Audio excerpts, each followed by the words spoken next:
Yeah, if you want, you can talk.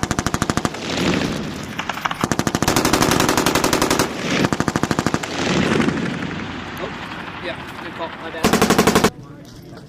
Yeah.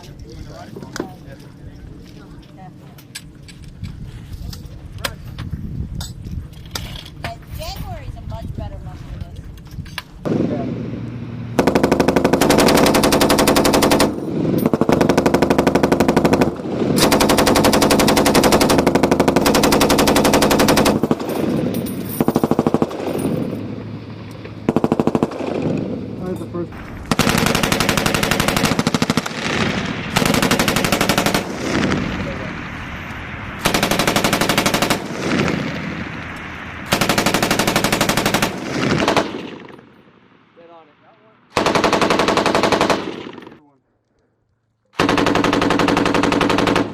Yeah, switch barrel.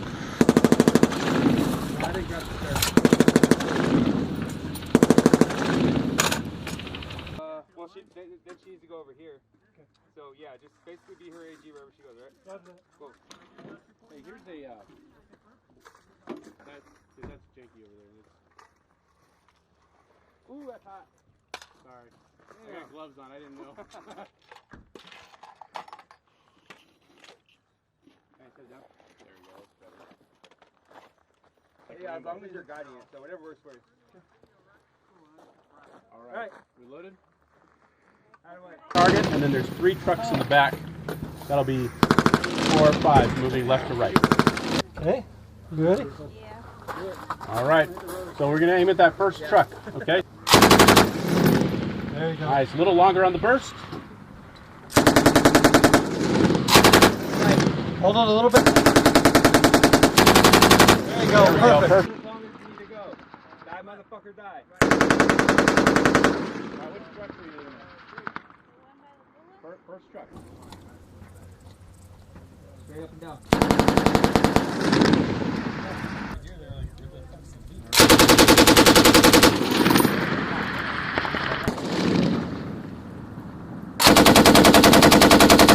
Slow. All right, so the bolts to Better. Little bit. Hang on to it a little bit. I think it's jerking.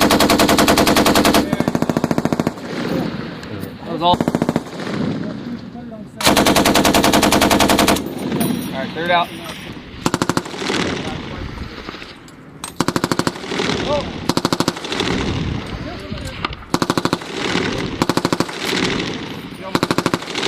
Burning your hands. Camera right to your right. the right.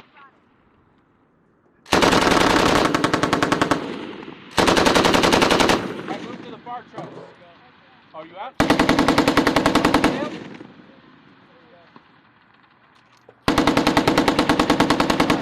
Saw something came out?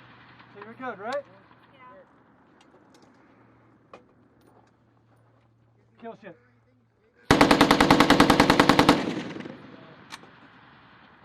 Okay.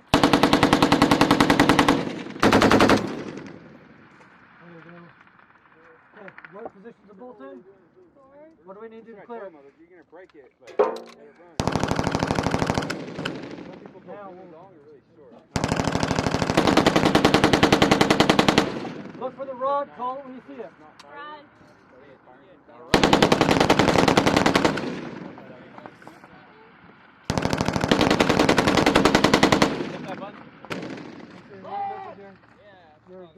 Just keep bumping it until it goes all the way back. There you go. When you're picking up the new barrel, just always check and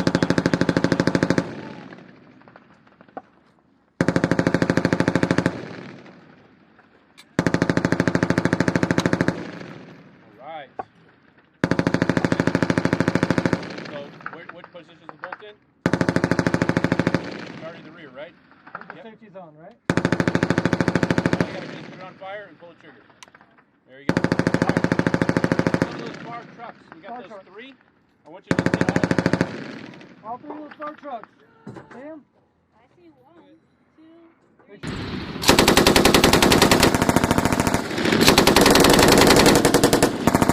Oh, there's just above that one. Just to the left.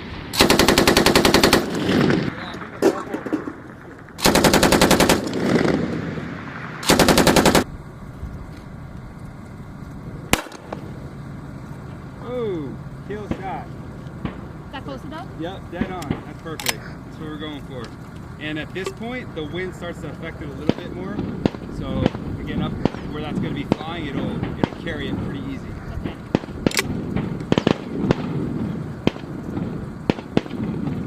Still feels pretty low. Yep. We'll see where you hit with that angle.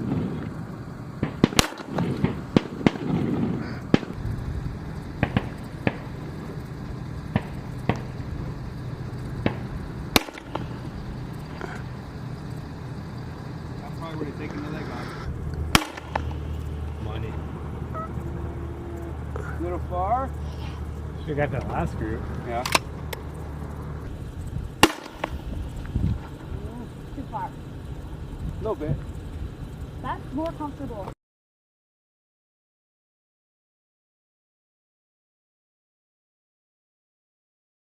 So the M240 is the grenade launcher that the Air Force and the military itself employs. It shoots a 40 millimeter grenade round. In this case, we're just training, so we call it a Cheeto bomb. It actually has just some orange powder in it. It shows you actually where you're impacting, and of course, if you had an actual grenade round, it would be exploding with a big fireball as opposed to just a bunch of orange powder. But that is a fun weapon to shoot. Kind of like shooting a shotgun. It kicks a little bit, but at the same time, you don't have to be overly accurate with it because again, it is a grenade launcher. But it is a fun weapon to shoot. The Air Force and DoD as a whole is actually transitioning to the M240. So still the same thing, same caliber, that 40 millimeter grenade, but it's just a little bit different setup, but it's kind of the new and improved model, if you will. So we're shooting two other weapons at the MPMG range today. We're actually shooting the M240 Bravo, which that shoots a 7.62 caliber or 308 caliber round. So big, heavy machine gun. It actually takes about 2 people to employ that properly. That can go on top of a vehicle if you're doing convoys, or it can actually go in an overwatch position. It's a big deterrent because when you start hearing that machine gun going, you're gonna get your head down. So it's our Big Bertha that we like to employ, and then we also have our M249, which that is a light machine gun as well. It shoots a 5.56 round, so same thing as an M4 rifle. It just shoots on a belt, and so it's a fully automatic machine gun. That only takes 1 person to operate, and that's again fun to shoot. And you usually get your head down when you start hearing those rounds. Coming out here, getting out of the office and out behind your computer is nice because again, you get to shoot a machine gun. How many other people get to do that on a Friday? And the biggest thing is we get to spend time with each other. So a lot of us have been in the unit for a while together, and we do form that brother and sisterhood. So it's fun to get out, hang out with each other. We are doing a little bit of like a little barbecue today, so that's fun too. But again, overall, it's always a fun experience coming out here, shooting some machine guns, and just having a good time all day. So we are out here 5th of August, so nice and warm. The Arizona heat, it's unforgiving, and so being out here, have about 7 clouds in the sky right now. So I mean, it's unforgiving, but again, it's fun. We come prepared. We've been doing this long enough where we have plenty of water, plenty of Gatorade, bring some pop-ups, kind of make it bearable. But at the same time, when we come out here in January, December time frame, I've been out here when it's raining sideways and it just rains all day, and we're still out here training, cold and freezing wet. Just kind of questioning our motives for being out here. But at the end of the day, again, it's always just a fun experience to come out here and shoot. So I am Master Sergeant Jeffrey Seastrand. I'm with the 944th Security Forces Squadron here at Luke Air Force Base, and I am the Combat Arms NCOIC, and I've actually been with the 944th for about going on 9 years now, so I've been here for a little bit. I took over as Combat Arms NCOIC about a year ago, so I've been learning that side of security forces since then.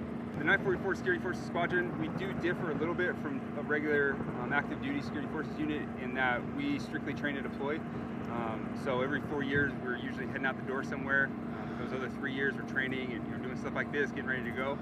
But yes, that is our main mission at the 944th. Whereas in active duty security forces units, they're defending the gate, the base itself, the flight line, doing patrol and whatnot. So again, we do differ a little bit in that sense. The biggest thing for not only myself, but anyone that is out here shooting is just making sure that everyone's safe. We obviously don't want any accidents, we don't want anybody getting hurt. We have a saying, we like to leave the range with the same blood and rank that we came in with. Again, we don't want anybody hurt. So that's the biggest thing. But then also, as a combat arms instructor, I also am making sure that the weapons being employed properly and effectively, that students are getting the right fundamentals down that we're teaching in the classroom, as opposed to just coming out here and kind of doing their own thing, because of course there is a right and a wrong way to shoot these weapons. So that's the biggest thing. And then also just like to make sure my instructors are still conveying the message and teaching properly as well. The standard setup that we have for the 249, or excuse me, the 240 firing pit, so we'll have obviously one combat arms instructor, and then we'll have the shooter, and then what we call the assistant gunner. And so the shooter obviously is in charge of employing that weapon, pulling the trigger and getting the rounds down range, and then our assistant gunner is in charge of making sure the weapon gets reloaded, doing barrel changes, because again, like you said, that weapon gets very hot, so we have to change the barrel out pretty often. And then they're also giving corrections, because in real life, if members are actually using this weapon, say in a deployed environment, then combat arms, we're not going to be there, and so the assistant gunner has to learn to make corrections, tell their shooter to come up or down, left or right, to actually hit that target. And so that's essentially what we're doing here. Combat arms, we're sitting next to them coaching. We're just making sure that, again, we're being safe, and that if there is a major malfunction or something with the weapon, that combat arms, my instructor is there to help out and handle that. So actually everyone here is a TR.